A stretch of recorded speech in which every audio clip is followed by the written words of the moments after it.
يا أيها الناس اعبدوا ربكم الذي خلقكم والذين من قبلكم لعلكم تتقون الذي جعل لكم الأرض فراشا والسماء بناء وأنزل من السماء معا فأخرج به من الثمرات رزقا لكم فلا تجعلوا لله أندادا وأنتم تعلمون وإن كنتم في ريب مما نزلنا على عبدنا فأتوا بسورة من مثله وادعوا شهداءكم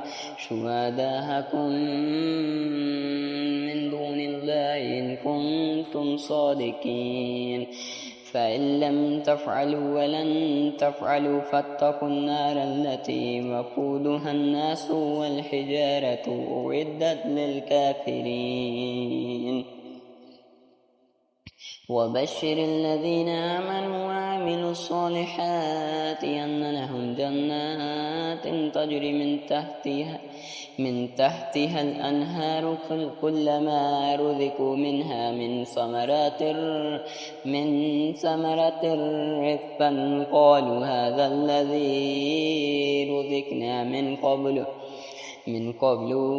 أوتوا به متشابها